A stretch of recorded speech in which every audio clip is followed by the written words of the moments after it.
brother bamuyita Sam yasomera Makerere naye nga bwegambye ekitibwa ky'abana abakulembeze engeri gye beetwalamu e Makerere so namugambako namutegeezako tingenda kwesimba okubwajjira sinangamba ki oyagala kufuuka DRC kisoboka kiti nimuganga ngenda kwesimbawo akalulu nenkawangula kati ewajja obuzibu kwe kubeera Giroud president akasente ntuuka kankwatamu nkubira muzeeyi muga muzeeyi nti nesingenda nti nze nesimbye okuba Giroud president bwe Makerere nambuuzayo ekibiina ki nti NUP nangamba wowe otuse konze kikinze nga bakomadde okunkuba emiggo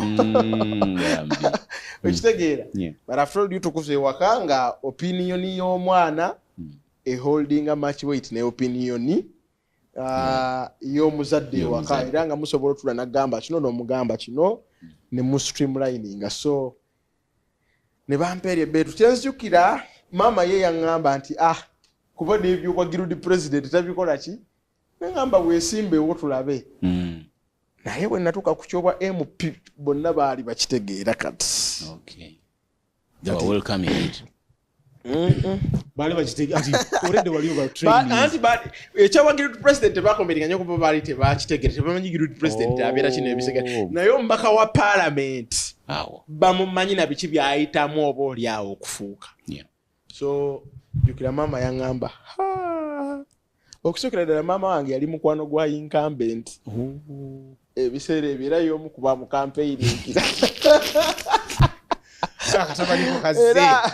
era nga bw'otuuka mu dduuka lye ne kalenda ezirimu za incumbent era bwe nafuna interest emugala kalenda ezo basooke baziggyemu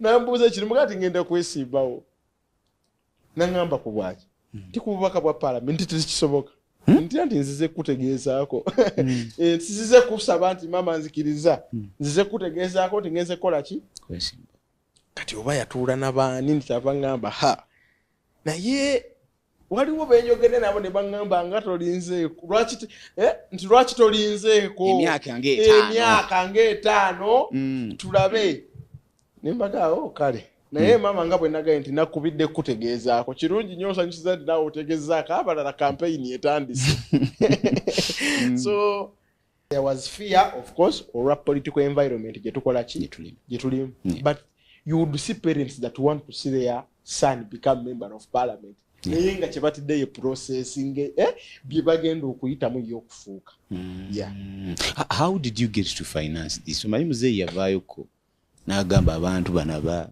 these NUP people, they get foreign aid, they get foreign finances, and they come and give it financing. Akalulunga kabei maseruka. Akalulu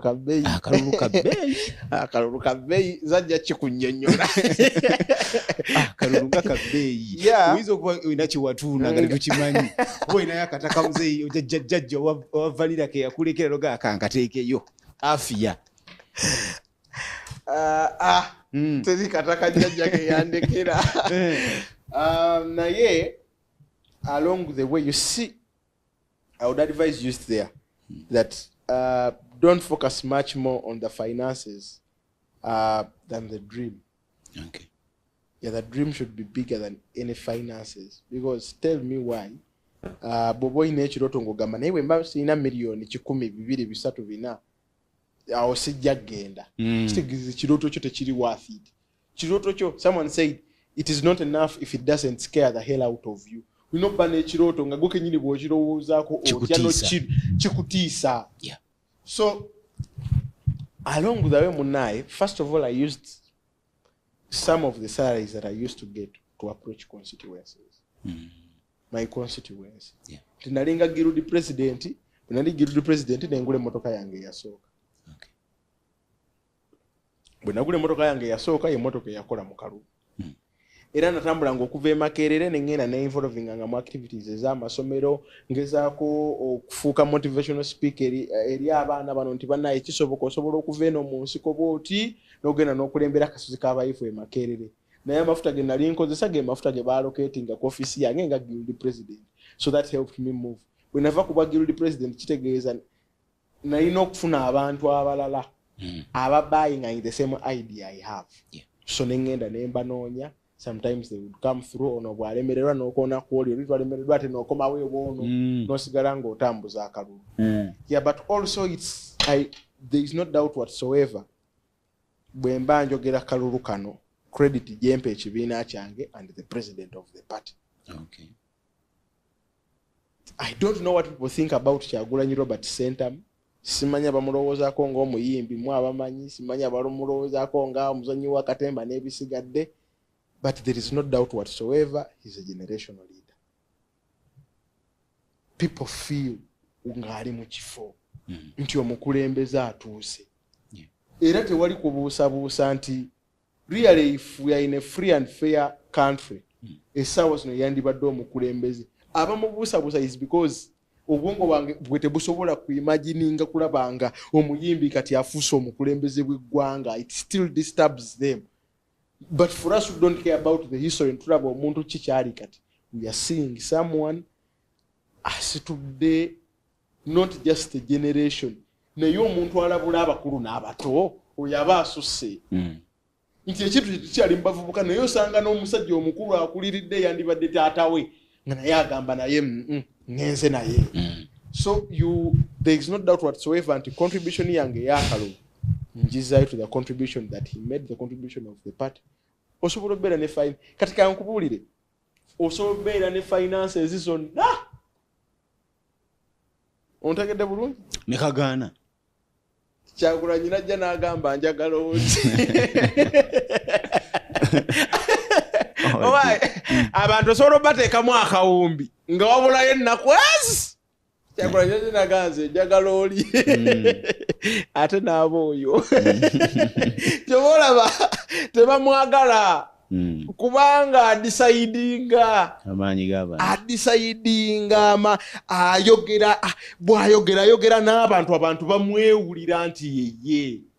Bw'onyooma Kyagulanyi kitegeeza nze avuba nange onyooma bwe naaviirayo. Ezo omusomesa nange onyoomye, nange ali ku street nga nasoma nange onyoomye, nange apatika n'oba onyoomye kubanga ffenna yeyo lifestyle mwe tuva. Kati bwe toyinza kuŋŋamba nti mweyo lifestyle y'abantu musobola kuvaamu mukulembeze. Kati abantu batuuka ekiseera nga omukulembeze waabwe bamwerabamu. Kati pulezidenti waffe asukka kukubeera nga just muyimbi. When people look at him, they see a picture of them, if not them, their children. Tulina abantu abavuganya pulezidenti waffe oba abatamwagala naye nga ogenda maka gaabwe n'obabuuza nti oyagala kubeera ni kunze kitaawo ne Kyagulanyi oyagala kubeera ni omwana agenda kulonda Kyagulanyi. So it means that he has turned not only to be a leader but he's an idea. Nti bw'otuuka mu kifo kyovula abantu abamu okufuna credit bw'otavuma Kyagulanyi then mwogereko bulungi. Either way amawulire ogenda boogakoze oba ogafunye. Yes. Akalulu kabamu ebintu bingi honorable, and some of the things that happened mu camps zammwe ezo njagala ompe ku fiiru yammwe ggwe nga bwagiraba mu camps. Camps zibaamu ebintu bingi, ebimu ku bintu ebyasinga okukola amawulire. Omwezi gwa June ogulabe gubaddemu obutambi bungi. Ogulabe batogulabe obutambi bumanyi bwe twogerako. Bwentegedde bwotegeeza omwezi gwa June gwalimu obutambi bungi nnyo, and mu campaign omwo mwagenda ne mutukuba ekiko. I don't know what happens mu campaign. Oba mugenda mu bifo eyo ne munyumirwa hotels ne zifuuka ekirala twalaba Genozoganya yatukola ebintu. And we were thinking to ourselves, bino bibeera mu campaign. Bwe mugenda mu kifo mukisalako, hotels ne zifuuka ebyokuzanyiramu, fiiru ya campaign n'okunoonya akalulu mu campuses ez'enjawulo yali etya from your own perspective? Nkutadde mu position eyo. Well, okusookera ddala nze Otis bwe ngenda naye nga tugenze nnoonya akalulu bw'onywa enjagayo nze tebiba kunze eyo side yoroje ya kibiina mu campaign bwe tugenda tunywerayo enjaga. So bw'abaawo omuntu gwe ndabye nga emphasizing discipline ku campaign trail ye pulezidenti waffe. Okimanyi pulezidenti asobola okupaakinga oddeyo olw'empisa embi. Era ababuuza bubuuza oyo oyani nti oyo Otis yavudde wanti mukono mumumpitire. Transport wameka kutuusa omukono ng'akola bw'ateka owaayi ono mumumpere transport ddayo ewaka toyina mpisa. Okay. So sisuubira nti pulezidenti waffe mwagala abeere ng'ali ku campaign nga bw'abanoonya ne gye mugenze mu loogi olw'eggulu kwegamba yabeera ekiro kyonna ng'atambula butambuzi tekiriiyo. It is one thing to be a leader. It is one thing to have the ideology of the party. Yeah. But what happens at your individual level should not be impacting ideology yaffe ng'ekibiina. Bw'okola ebintu bye tutakkiririzaamu oba bw'okola ebintu byongoli memba wa kibiina tekitegeeza nti obikoze ku lwa kibiina. Kiringa abantu abagenda ku mitimbagano oli agenda ku mutimbagano n'avuma Katikkiro ng'ayambadde akakofiira ke NUP. Abantu bagamba abaana be NUP bavuma ekibiina kya NUP ndowooza mukiraba bwe kivuma oli ayambadde kakofiira. Tabalaze na kaadi ya kibiina. Tabalaze ekibiina bwe kiba kyogera mu mbeera erifomu ne president asayininga na secretary general n'asayininga. So oli omuntu byakoze individually aba tayogeredde kibiina aba ayogedde birowoozo bye naye ng'oba oli awanoonya backing y'abantu abalala. So whatever that happened was absurd. When you read it abantu, you look at the picture that has been painted. It has nothing to do with the ideology and what the party believes in. Okay. Yeah. Emboozi ya Honorable Robert Maseruka mpanvu nnyo. I wish we could have packed it in the hour gye tuyina eno ya deep talk, but I have a lot of things to talk about with you. Akalulu kano koyingiziddemu oba kwayingiramu n'owangula, how you won it, how you actually plan to be the MP, how long you plan to be the MP, because ebintu bingi ebitugiramu. Ebintu by'abakyala ebyo twalaba abakyala bangi nnyo bakweteega situmanyi oba olinawo ku pulaani ndala ereeta omukyala nali njogerako ne Maulana wa Maulana and Rain n'agamba nti bwe yafuna ettutumu ekimu ku bintu by'asooka okukola kuwasa kwetalako bintu bya bakyala bajja bakirimu. So there is a lot of conversation that I want to have. Munange omukyala nina emabekako nabadde mufunye nabadde nakamufuna ebintu bya Lukwago ne bijja kati ate tusooka tuyingira mu byokwata Lukwago. This is Galaxy TV. It's the Deep Talk. Tugenda biteekamu episode yeddako gy'ogenda okulaba.